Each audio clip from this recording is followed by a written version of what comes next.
All right, traders, day traders, in our course, Day Trading for Dollars 3. We had talked earlier this morning about this potential breakout. If we broke out to the upside to this target zone, we've got T1 at 91.5. We said first things first, try to get to that 89 zone, and then with a trailer, see if, or if you're aggressive, hang on to it, but a trailer certainly, see if you get up past that. Obviously, you got to get past the 88 first, but once you do, looking for 89 to 91.5 as our primary target. Because it was so congested this morning, we discussed the possibility of a breakout or even a breakdown, but we felt the charts suggested there was this big hole up here that needed to be retested, and that's from this fast range down yesterday. So typically those are areas that catch my eye as needing to be rebalanced and re-auctioned. And then step by step, we're looking for that idea. We said key support today should be this 82. And this was just a marginal low overnight, and it would probably suck in a lot of shorts thinking that this was just a really negative day, when in fact it wasn't.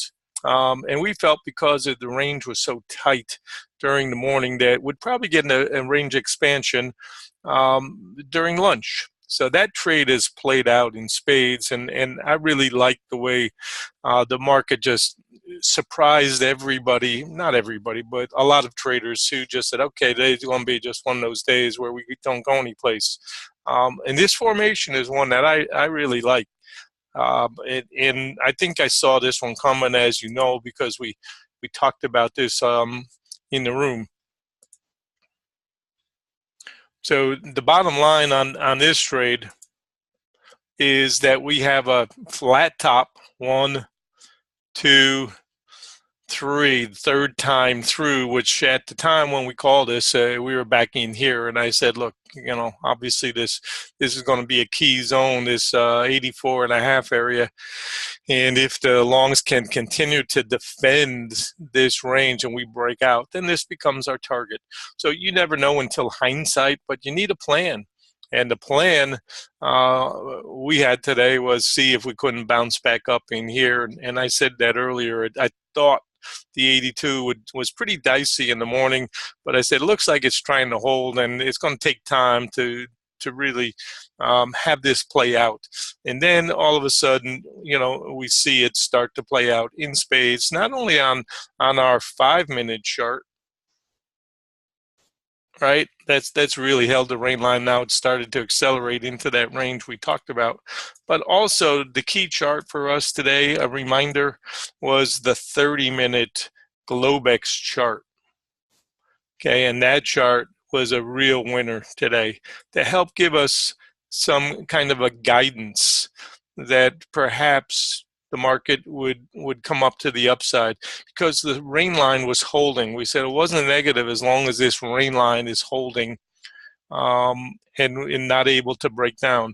Then we got the squeeze back up, and then finally get through the pivot point and then come up and we hit our target. So this is an example of any number of different charts that we looked at today to give us an edge, and what I call the professional edge in the market. So I hope, even if you missed the trade, you're out at lunch, I hope this will help you to get a better understanding of the mechanics of these trades. And then you get to areas like that 91.5 T1, you got to start to say, wait a minute, maybe risk and reward will come in for a couple of points here. Do I want 2 more ticks, or is it going to bleed back a point or 2? So anyways, I hope this helps, this recap helps see the things we talked about, and we'll catch you in a little bit.